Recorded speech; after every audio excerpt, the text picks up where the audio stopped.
Hello बच्चों, let's read this question. A ball is dropped from the top of a tower of height 100 meter and at the same time another ball is projected vertically upwards from the ground with the velocity of 25 meter per second. Then the distance from the top of the tower at which two balls meet. So question समझते हैं कि let's say ये आपके पास 100 metre का tower है और इसके top से हमने एक ऑब्जेक्ट को ड्रॉप किया। ड्रॉप इन द सेंस इसकी इनिशियल वेलोसिटी 0 है and at the same time हमने ग्राउंड से एक बॉडी को प्रोजेक्ट किया with initial velocity of 25 metre per second और हमसे कहा गया है कि ये किसी रैंडम पॉइंट पर आके मीट करते हैं। लेट्स से ये वो रैंडम पॉइंट है और हमसे पूछा गया है कि इसकी from the top of the tower कितनी हाइट है, मतलब ये एक्स हमें फाइंड करना है।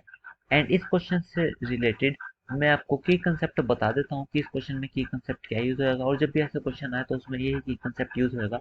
देखो, जब ये ड्रॉप किया गया है और ये ऊपर प्रोजेक्ट किया गया है तो जब ये यहाँ पर इस पॉइंट पर मीट करेंगे तो बेसिकली उनका टाइम सेम रहने वाला है, मतलब meeting time will be same for both.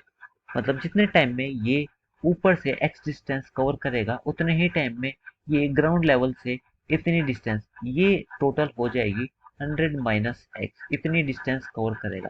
So simple, जब दोनों का टाइम सेम रहने वाला है तो हम यहाँ पर जो फॉर्मूला भी यूज करने वाले हैं this is S is equal to u t plus half a t square.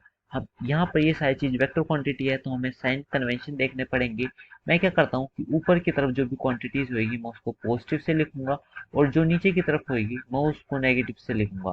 और देखें तो ग्रेविटी भी आपकी नीचे ही लग रही है, तो बस अब यहाँ पे सिंपल फॉर्मूला का यूज करते हैं। आपका एस फॉर बॉडी वन जो ऊपर से ड्रॉप की गई है, ये आपकी बॉडी वन हो गई, ये बॉडी टू हो गई। जो आपके ऊपर से ड्रॉप की गई है इसने minus x is equal to initial velocity 0 minus half g t square, ये इक्वेशन वन हो गई। और हम सेकेंड इक्वेशन इस सेकेंड ऑब्जेक्ट की लिखेंगे जो कि होने वाली है 100 minus x is equal to 25 t minus half g t square is second equation. And यहाँ से हम बड़े अच्छे से लिख सकते हैं कि हमारे पास x की वैल्यू सेकेंड इक्वेशन में पुट करने पे टाइम वेरिएबल आएगा और टाइम की वैल्यू एक बार आ जाएगी तो हम x भी बड़े आराम से निकाल सकते हैं। सो इसको नेक्स्ट पेज पर सोल्व करते हैं।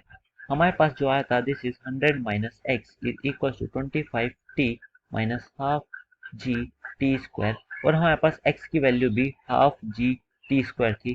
तो x जब यहाँ पे पुट करेंगे this is 100 minus half g t square is equal to 25 t minus half g t square. This got cancelled and हमारे पास 100 इज इक्वल टू 25 टी आया तो यहाँ से टाइम की वैल्यू आई 100 by 25, this comes out to be 4 second. इसका मतलब दोनों को 4 सेकेंड लगे मीट करने में। अगर 4 सेकेंड लगे तो यहाँ से हम t की वैल्यू 4 रख के x की वैल्यू निकाल लेंगे। सो x की वैल्यू जो आपके पास होने वाली है this comes out to be half g is 9.8 into t square, this is basically 16 and ये 8 टाइम्स हो जाएगा तो x की वैल्यू यहाँ से आपके पास होने वाली है 78.4 मीटर। मतलब from the top of the building जो x की वैल्यू है जहाँ पे ये मीट करेंगे दिस इज 78.4 मीटर। सो हमारा ऑप्शन जो कि डी होने वाला है 78.4 metre, this is the correct option. I hope you guys understood this. Thank you so much. Take care.